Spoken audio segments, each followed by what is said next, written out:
Alors, dans cette vidéo, je vais vous présenter la version 2 de notre tableau de bord de suivi des parcs automobiles. Alors, qu'est-ce qui le différencie de la première version? D'une part, dans cette deuxième version, vous n'êtes plus limité à 4 postes de charge, contrairement à la première version. Et d'autre part, vous aurez aussi la possibilité d'établir des prévisions de dépenses. Voyons comment il est structuré. Alors, vous avez dans notre fichier de parc automobile, notre fichier de suivi des parcs auto, 5 pages, 5 feuilles Excel. La première feuille Excel va vous permettre de définir les paramètres, les différents éléments qui seront analysés à l'intérieur du fichier. Il s'agit pour la première page paramètres, vous allez pouvoir définir le type de véhicule.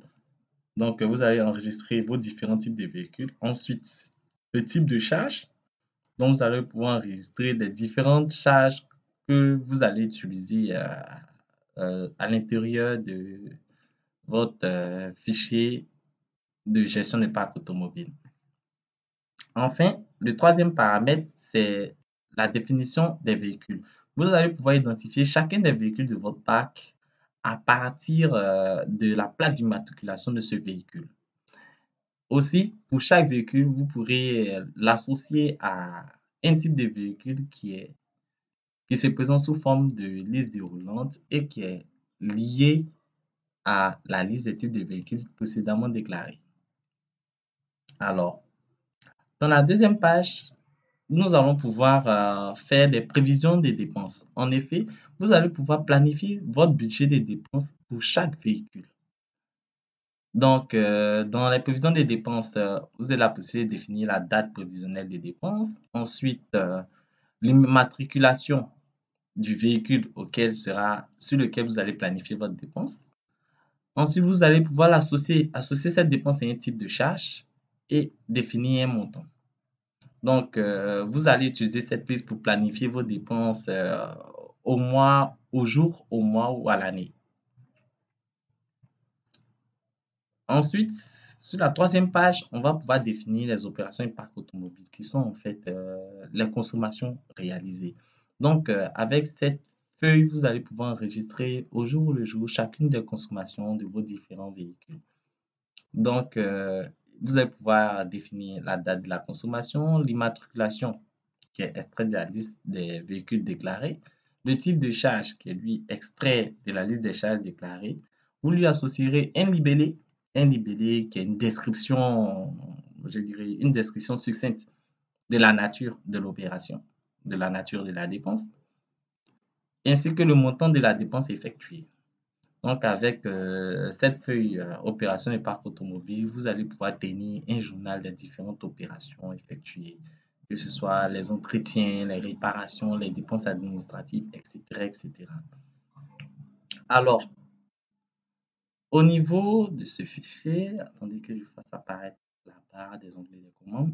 Une fois que vous aurez enregistré les différentes informations, d'abord dans les paramètres, les prévisions et les opérations, afin de pouvoir générer les deux reportings disponibles, vous devez aller dans Données, Actualiser tout. Cela aura pour effet d'actualiser l'ensemble des tableaux croisés dynamiques qui tournent derrière, disons, qui est présent dans l'ensemble des feuilles de calcul, afin d'actualiser vos données dans les tableaux, dans les différents reports. Donc, n'oubliez pas, surtout lorsque vous enregistrez les données, de cliquer sur Actualiser tout afin de vous assurer qu'ils apparaissent au niveau des rapports. Comment se structurent les rapports? Nous en avons deux. On a la feuille rapport qui est en fait un tableau de bord pour un suivi, je dirais, en temps réel. Et le reporting opération vers prévision, Ops vs Prév, opération vers prévision, qui va vous permettre d'avoir un listing détaillé de l'ensemble des opérations. Donc d'abord, commençons par le rapport. Donc, dans notre rapport, sur la première ligne, vous avez la possibilité de faire une analyse des catégories de charges. Donc, pour les différentes charges que vous avez définies, vous avez la possibilité de voir un peu le nom de la charge, ensuite la valeur estimée de la charge par rapport aux différents filtres existants. ainsi que l'évolution annuelle. Grâce à ce micrographe, vous avez la possibilité d'avoir une évolution mois par mois afin de voir un peu les mois où les charges ont été les plus élevées. Donc, vous avez ce menu déroulant qui va vous permettre de parcourir toute la liste des charges. Alors, la première barre, je dirais rapidement, au-dessus de chaque rapport, vous avez les segments qui vont vous permettre de sélectionner les périodes ou les éléments. Donc, au niveau des segments, on a les mois, on peut sélectionner les mois représentés par le numéro du mois dans l'année avant. Ensuite, le type de véhicule. Donc, on va pouvoir filtrer sur un type de véhicule spécifique au niveau de l'analyse. Les véhicules, donc on pourra sélectionner les véhicules afin de pouvoir couvrir les analyses sur un ou plusieurs véhicules. On peut sélectionner plusieurs éléments en maintenant contrôle. Voilà. Et enfin, on peut analyser charge par charge. Alors, en fonction des filtres, on voit ici dans la consommation des charges que pour la période, le troisième mois, on a la possibilité de faire des analyses. Donc, l'avantage des filtres, c'est que vous pourrez faire des analyses prospectives, rentrer à l'intérieur des données pour en comprendre le détail. Second indicateur, l'écart total. L'écart total représente l'écart entre prévision, du moins entre consommation et prévision. Donc, la formule, c'est le total des consos de la période, donc des réalisations, moins total des prévisions. Donc, on a la possibilité de voir l'écart. Et en dessous, on a le taux de consommation qui est le rapport entre les réalisations et les prévisions. Réalisation divisée par prévision. Donc, il vous permet de savoir un peu quel est le pourcentage du budget, sinon des dépenses planifiées qui ont été consommées. Ici, on a un petit indicateur qui fait que lorsque le le taux de consommation dépasse les 100%, vous avez une mise en forme en rouge. Donc, l'idée est de pouvoir attirer l'attention de l'utilisateur. Le troisième indicateur, c'est le total de consommation pour la période et sa répartition. Ici, grâce à cet indicateur, vous allez pouvoir, en survolant les différentes parties de notre camembert, de notre diagramme en anneau, avoir un peu un détail de la consommation, du moins, oui, de la consommation et voir un peu, surtout l'objectif, c'est de savoir quels sont les postes qui consomment le plus à l'intérieur de notre planning, du moins à l'intérieur de nos consommations. Ici, on voit un peu que l'entretien moteur représente une grande charge. On peut voir le détail. Donc, les consommations d'entretien moteur, il s'agit d'à peu près 9 900 000 francs de consommation. OK. Pour la seconde ligne, on a la répartition des charges par type de véhicule. Donc, pour chaque type de véhicule déclaré, on aura la possibilité de voir d'un côté le total de la consommation de la période avec la possibilité de naviguer à travers avec la barre de défilement.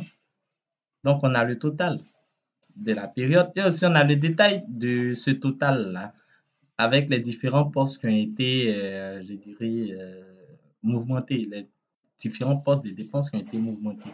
Et avec la seconde barre de défilement, on a la possibilité de voir un peu les différentes consommations par poste et par type de véhicule. En outre, on a les diagrammes qui vous permettent de voir un peu par rapport aux prévisions à quel niveau on est, sachant que ici, la zone grisée, c'est les 100%. Donc, un poste qui a dépassé la zone grisée, donc il est au-delà de 100% en termes de taux. Donc, on sait que pour les véhicules de direction, c'est ça. Donc, véhicules de direction, ici. En cliquant sur les véhicules de direction. Voilà. Attendez. OK. Donc, ici, c'est plutôt véhicule administratif. C'est véhicule administratif. Voilà. Voilà, le véhicule administratif, vous voyez qu'il est à 118% au niveau du cap pour une consommation de 3 919 000. Et au niveau des véhicules administratifs, on verra que nous avons quasiment dépassé le budget côté entretien électricité. côté, ça, entretien électricité. Ensuite, à quel niveau encore? Entretien moteur. Voilà, donc c'est entretien électricité, entretien moteur, c'est sur ces deux postes que nous avons totalement dépassé notre budget. Donc c'est très intéressant, comme je l'ai dit, afin de faire vraiment des analyses poussées. Donc, on a cette même analyse de répartition des charges intégrant le budget, cette fois-ci par véhicule. Donc, on verra pour chaque véhicule, au niveau du total, quelle est la consommation au cas où il y a des dépassements. Par exemple, on voit que sur le véhicule 95 FF 005,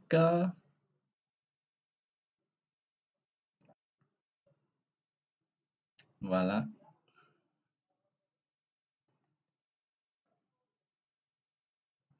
sur ce véhicule, on a totalement dépassé le budget. Et là, c'est ce véhicule qui nous a mené au 118%. Et c'est un véhicule administratif, c'était exact. Donc, tous les éléments corrélés sont clairs. Donc, l'objectif, c'est de vraiment comprendre un peu vos dépassements, les différentes consommations et puis l'analyse VS budget. Ok, je pense qu'on est bon pour le rapport. Ensuite, le reporting, lui, vous permettra d'avoir le détail. Le détail, là, nous avons la possibilité d'avoir le détail par type de véhicule, par immatriculation, donc par véhicule, par type de charge. Ensuite, on a une visibilité sur les prévisions, les réalisations et l'écart. Donc, l'écart, avec la mise en forme conditionnelle, on peut rapidement détecter les écarts sur les différents postes. Ensuite, on a le taux de réalisation.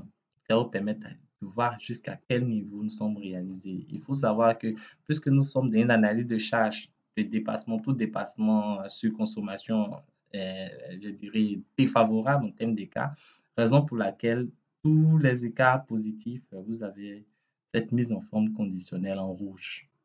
Donc,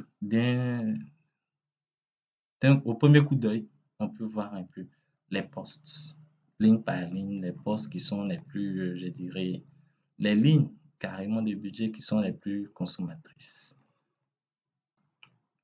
Donc là, on a quoi sur le véhicule 658 HH32.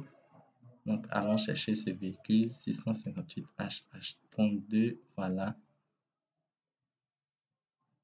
Donc sur ce véhicule, déjà, on a un dépassement au niveau du carburant, on a un dépassement au niveau de l'entretien moteur et on a un léger dépassement au niveau des réparations moteurs. Mais le plus gros dépassement, c'est-à-dire 600% de consommation, il vient au niveau du carburant. Donc là, on constate clairement que ce véhicule a une très grosse consommation de carburant.